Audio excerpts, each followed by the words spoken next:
பாடிக் கொடுத்த சுடற்கொடியே தொல்பாவை பாடியருளவல்ல பல்வளையாய் நாடினி வேங்கடவர்க்கென்னை விதியென்ன இம்மாற்றம் நாம் கடவா வண்ணமே நல்கு. இந்த பாசுரம் ஆண்டாளை குறித்து நாம் வைக்கக்கூடிய ஒரு பிரார்த்தனை. ஆண்டாளுக்கு திருவேங்கடமுடையான் ஸ்ரீனிவாச பெருமானிடத்தில் எந்த ஒரு நிலை உறுதி இருந்ததோ அந்த உறுதி எங்களுக்கும் ஏற்படும்படி நீ அருள வேண்டும் என்று ஆண்டாளை பிரார்த்திக்கிறோம். ஆண்டாள் சிறு பெண், 5 வயது பெண்தான். ஆனால் அவளுடைய பாசுரங்களில் பெரிய முதிர்ச்சியை காட்டினாள். பகவானைத் தவிர இந்த ஜீவாத்மா வேறு யாருக்குமே உரித்தானவர்கள் அல்ல என்பதை ஆண்டாள் காட்டுகிறாள். அவளுடைய நாச்சியார் திருமொழி என்கிற பிரபந்தத்தின் முதல் திருமொழியிலேயே காமதேவன் என்று அழைக்கப்படுகிற மன்மதன் அவனுடைய காலிலே விழுந்து, நீ எப்படியாவது என்னை ஸ்ரீனிவாச பெருமானோடு சேர்த்து வைத்துவிடு, அவரை தவிர வேறு யாரையும் என்னால் மணந்து கொள்ள முடியாது, வேறு யாரையும் மனதால் நினைக்கக்கூட முடியாது என்று ஆண்டாள் பிரார்த்திக்கிறாள். அந்த எண்ணம் நமக்கும் வர வேண்டாமா? அனன்யார்க சேஷத்துவம் என்று இதை சொல்லுவார்கள். சேஷத்துவம் என்றால் தொண்டனாக இருக்கும் தன்மை, அடிமைத்தன்மை. அடிமையாக இருக்கும் பொழுது ஒரு நாள் இவருக்கு அடிமை, மற்றொரு நாள் அவருக்கு அடிமை, இன்னொரு நாள் மூணாவது ஒருவருக்கு அடிமை என்று இருக்க முடியாது. ஒருவனுக்கே அடிமையாக இருக்க வேண்டும். கணவன் மனைவி என்று சொன்னால் ஒருவனுக்கு ஒருத்தி என்று சொல்லுகிறோம் அல்லவா? அதைப்போல பகவானுக்கே இந்த ஜீவாத்மா இருக்க வேண்டும். ஒரு நாள் நாராயணன் சேவிக்கிறேன், இன்னொரு நாள் இன்னொரு தெய்வத்தை சேவிக்கிறேன், இன்னொரு நாள் வேறொரு அக்னி பகவான் கோயிலுக்கு போகிறேன், இன்னொரு நாள் சனி பகவான் கோயிலுக்கு போகிறேன்னு போக முடியாது. பகவானுக்கே அற்று தீர்ந்தவள் நான், வேங்கடவர்க்கு என்னை விதிக்கிற்றியே என்று ஆண்டாள் பிரார்த்திக்கிறாள். வானிடை வாழும் அவ்வானவர்க்கு மறையவர் வேள்வியில் வகுத்த அவி கானிடை திரிவது ஓர் நரி புகுந்து கடப்பதும் மோப்பதும் செய்வதொப்ப ஊனிடை ஆழிசங்கு உத்தமர்க்கென்று உன்னித்து எழுந்த என் தடமுலைகள் மானிடவர்க்கென்னு பேச்சுப்படில் வாழகில்லேன் கண்டாய் மன்மதனே என்று ஆண்டாள் மன்மதனை நோக்கி பாடுகிறாள். என்ன சொல்றான்னு பாருங்க. ஒரு யாகம் நடத்தப்படுகிறது. பல பெரியோர்களும் சேர்ந்து அந்த யாகத்தில் பகவானுக்கு சமர்ப்பிப்பதற்கு, தெய்வத்துக்கு சமர்ப்பிப்பதற்காக ஒரு உயர்ந்த பொருள், அது சக்கரை பொங்கலா இருக்கலாம், வேற ஏதோ ஒரு பொருளா இருக்கலாம், உயர்ந்த ஒரு பொருளை ரொம்ப ஆச்சாரத்தோடு நல்ல பொருட்களை பயன்படுத்தி தூய்மையாக நிறைய நெய், எண்ணெய், என்னென்ன கொட்டணமோ கொட்டி உயர்ந்து செய்து வைத்திருக்கிறார்கள்னு வைத்துக்கொள்வோம். அதை பகவானுக்கு சமர்ப்பிப்பதற்கு முன்னால் திடீர்னு காட்டில் தெரியக்கூடிய ஒரு நரி அந்த யாக பூமிக்கு வந்தது. அந்த நரி அந்த மொத்த ஹவிசையும் சாப்பிட்டு விட்டு ஓடிவிட்டால் அது எவ்வளவு தாழ்ந்ததாக இருக்கும்? பகவானுக்காக ஏற்படுத்தப்பட்ட ஒரு பொருளை நரி பறித்து கொண்டு போகலாமா? அதைத்தான் ஆண்டாள் பாடுறா. வானிடை வாழும் அவ்வானவர்க்கு மறையவர் வேள்வியில் வகுத்த ஹவி. வானிடத்தில் இருக்கக்கூடிய தேவர்கள் இருக்கிறார்களே, அவர்களுக்கு ஒரு ஹவிஸ பண்ணி வச்சிருந்தா அதை ஒரு நரி சாப்பிட்டுட்டு போனா எப்படி இருக்கும்? அதை போல்தான் உள்ளது என்னுடைய கதியும். நான் ஆசைப்படுவதோ பகவானை ஊனிடை ஆழி சங்கு உத்தமர்க்கு என்று சங்க சக்கரங்களை ஏந்தின பரமபுருஷனான நாராயணனுக்கே நான் அற்று தீர்ந்தவள், அவனைத்தான் மணப்பேன் என்று நான் எண்ணத்தோடு இருக்கிறேனா? ஆனா உலகத்தில் என்ன பேசுறா? மானிடவர்க்கென்னு பேச்சுப்படில், என்னை யாராவது உலகத்து மனுஷனுக்கு கல்யாணம் செய்து கொடுப்பது என்று பேச்சு வந்தால் வாழகில்லேன் கண்டாய் மன்மதனே, அதுக்கு மேல ஒரு க்ஷணம் என்னால வாழ முடியாது. இந்த உடல், இந்த ஆவி, இந்த ஆத்மா பகவானுக்கென்றே ஏற்பட்டது. இது வேறு ஒருவன் கொள்வது என்பது நரி பகவானுக்கான ஹவிஸை உண்பது போல் ஆகிவிடும். அதை எனக்கு கொடுத்து விடாதே, எப்படியாவது ஸ்ரீனிவாசனோடு சேர்த்து வைத்து விடு என்று ஆண்டாள் பிரார்த்திக்கிறாள். அனன்யார்கத்துவம், அவனுக்கே உரித்தாக இருக்க வேண்டும் என்பது ஆண்டாளுடைய நிலை. அடுத்ததாக தொண்டரடிப்பொடியாழ்வார், அவர் பகவான் இந்த பெருமானை பற்றி பாடவில்லை. அடுத்ததாக திருப்பாணாழ்வாரை பார்த்தோம்னால் அவர் பாடினது ஒரே பிரபந்தம் அமலநாதிபிரான். அதில் முதல் பாசுரத்திலேயே இந்த பெருமானைத்தான் பாடுறார். அமலநாதிபிரான் அடியார்க்கு என்னை ஆட்படுத்த விமலன் விண்ணவர்கோன் விரையார் பொழில் வேங்கடவன். பகவான் யார் எனக்கு உதவி செய்தார்கள்? அமலன், குற்றமே அற்றவர், ஆதி, உலகத்துக்கெல்லாம் படைப்பாளியாக இருக்கிறார். பிரான், எனக்கு எத்தனையோ உதவிகளை செய்திருக்கிறார். என்ன உதவி?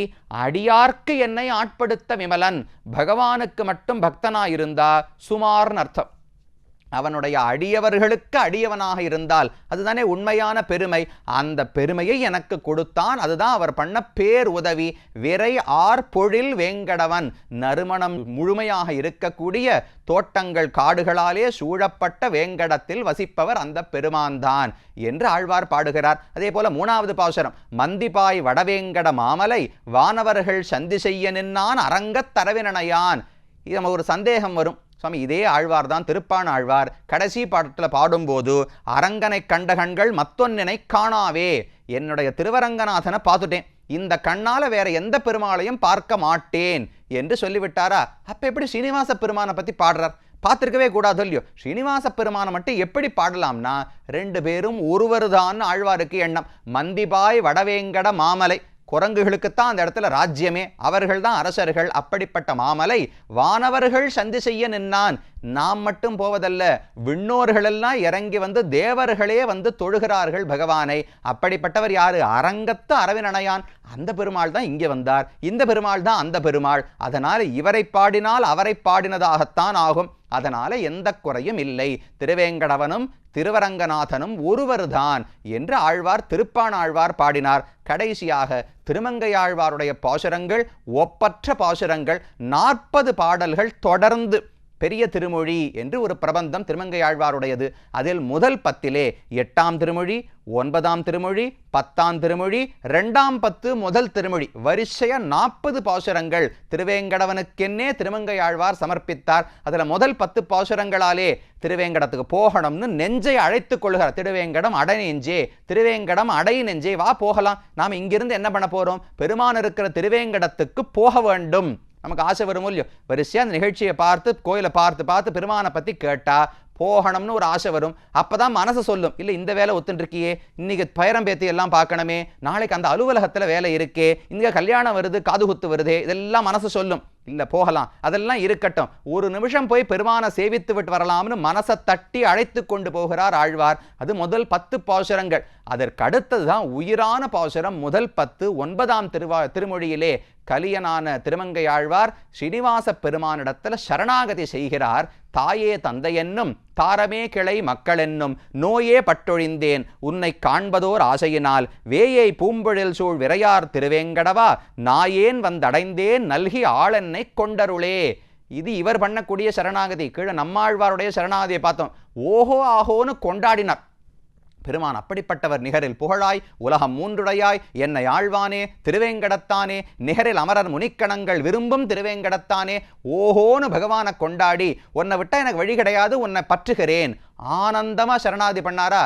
அதுக்கு நேர் கான்ட்ராஸ்ட், நேர் எதிர்தான் இந்த திருமங்கை ஆழ்வாருடைய பாசுரம். இந்த சம்சாரத்தில் நாம் பட்ட பாடெல்லாம் போரும், எத்தனை பிறவிகளாக தேவையில்லாத விஷயத்துக்கெல்லாம் உழன்று கொண்டிருந்திருக்கிறேன். இனி என்னால் இந்த சம்சாரத்தினுடைய கொடுமையை தாங்க முடியாது. எப்படியோ தட்டி தடுமாறி உன் திருமொழிகளில் வந்து விழுந்து விட்டேன், நீ என்னை ஏற்றுக்கொள்ள வேண்டும் என்று சரணாதி பண்றார். 2 விதமும் உண்டோ இல்லையோ. எனக்கு பெருமானுடைய பெருமை புரிந்து அதனாலேயும் சரணாதி பண்ணலாம்.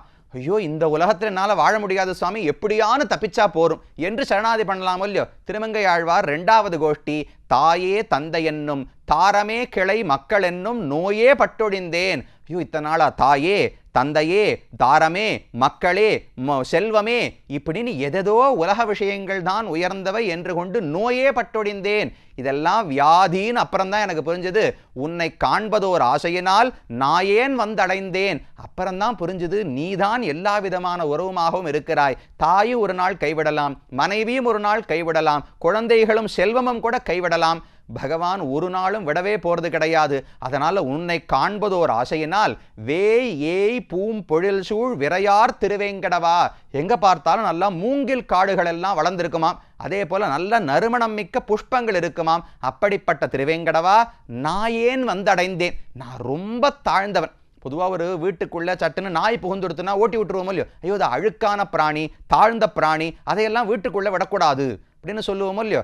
இந்த காலத்துல நாய் தான் வீட்டுக்குள்ள இருக்கு, நாம வெளியில படுத்துக்கிறோம்னு வச்சுக்கோங்க. நாய் தான் குழந்தை, நாய் தான் எல்லாமே இப்போது வளர்க்கிறார்கள். பொதுவாக நாயை வீட்டுக்குள்ள அனுமதிக்க மாட்டார்கள். அதை போல ஆழ்வார் சொல்றார், நாயேன் நான் எவ்வளவு தாழ்ந்தவன் என்று எனக்கு நன்றாக தெரியும், ஒரு நன்மை கூட என்னிடத்துல கிடையாது, நான் நாய் தான். ஆனாலும் வந்து அடைந்தேன், எப்படியோ வந்து உன்னை பற்றி விட்டேன், நல்கி ஆளென்னை கொண்டருளே, என்னை கைங்கரியத்துக்கு சேர்த்து கொள்ளுகிறாயா, என்னை உனக்கு அடிமையாக சேர்த்து கொள்ள வேண்டும் என்று ஆழ்வார் பாடுகிறார். 10 பாசுரங்களும் இதைத்தான். சம்சாரம் எவ்வளவு கொடியதுன்னு காட்டுகிறார். குலந்தான் எத்தனையும் பிறந்தே இறந்து எய்த்தொழிந்தேன், நலம்தான் ஒன்றுமிலேன், நல்லதோர் அறம் செய்துமிலேன். குலம்தான் எத்தனையும், உலகத்துல எத்தனை விதமான பிறவிகள் உண்டு. பூனைன்னு சொன்னா அதுல ஒரு 10-15 வெரைட்டின்னு சொல்றா. சிங்கம்னா அதுல ஒரு 4-5 ஸ்பீஷீஸ் இருக்கும் போல் இருக்கு. இதை போல எத்தனையோ விதம் இருக்கும் இல்லையோ. எத்தனை குலங்கள், எத்தனை விதமான ஜீவராசிகள் உண்டோ அத்தனையிலையும் நான் பிறந்திருக்கேன். குலம்தான் எத்தனையும் பிறந்தே இறந்து இளைத்தொழிந்தேன். ஆழ்வார் சொன்னார் பிறந்து இறந்து இளைத்தொழிந்தேன்னு சொன்னார். ஏசாமி நடுவில் வாழும்போது எதுவுமே பண்ணலையா? பிறந்தேன் இறந்தேன்னு சொல்றார். என்னால் சொல்லிக்கொள்ளும்படிக்கு எதுவும் பண்ணவில்லைன்னு ஆழ்வாருக்கு எண்ணம். சரணாகதி பண்ணியிருந்தா சொல்லிக்கலாம், பகவானுக்கு கைங்கரியம் பண்ணியிருந்தா சொல்லிக்கலாம். இத்தனை பிறவிகளா நாம் என்ன பண்ணியிருக்கோம்னா பிறந்தேன் போனேன், நடுவில் உருப்படியா ஒரு காரியமும் பண்ணலையோ இல்லையோ. அதனால பிறந்தே இளைத்தொழிந்தேன், நலம்தான் ஒன்றுமில்லேன், என்கிட்ட ஒரு நல்லது கிடையாது, நல்லதோர் அறம் செய்துமில்லேன், ஒரு தர்ம காரியத்தையும் நான் செய்தது கிடையாது, இப்பேற்பட்ட நான் உன்னிடத்துல வந்தேன்.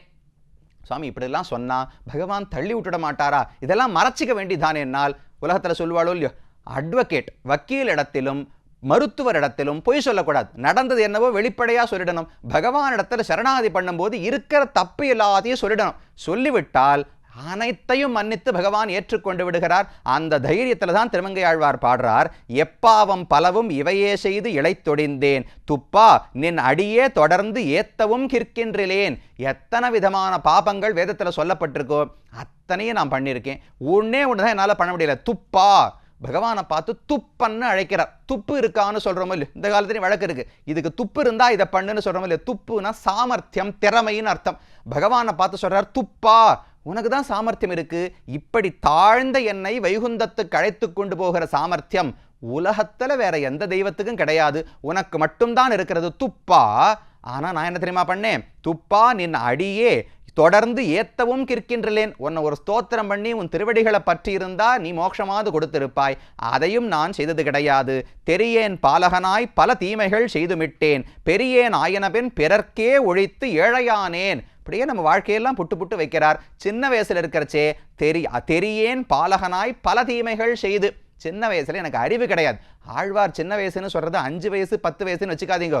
50 வயசு ஆனாலும் தெரியாத அறிவிலிகளாகத்தானே நாம் சுத்தி கொண்டிருக்கிறோம். அப்ப அறிவு ஒரு முதிர்ச்சி அடைவதற்கு முன்னால் தெரியாமையாலே அறியாமையாலே பல தீமைகளையும் செய்திருக்கிறேன். ஓரளவுக்கு வயசாச்சா, வயசு வந்த உடனே பொறுப்பு வந்தது. மனைவி, மக்கள், பேரன், பேத்தி, தாய், தந்தை, சித்தப்பா, பெரியப்பா, வேலைக்கு போற இடத்துல நிறுவனத்துக்கு இருக்கிற முதலாளி, முதலாளியினுடைய முதலாளி, அவர்களுடைய உறவினர்கள், யார் யாருக்கோ பெரியேன் ஆயன பெண் பிறர்க்கே உழைத்து ஏழையானேன்.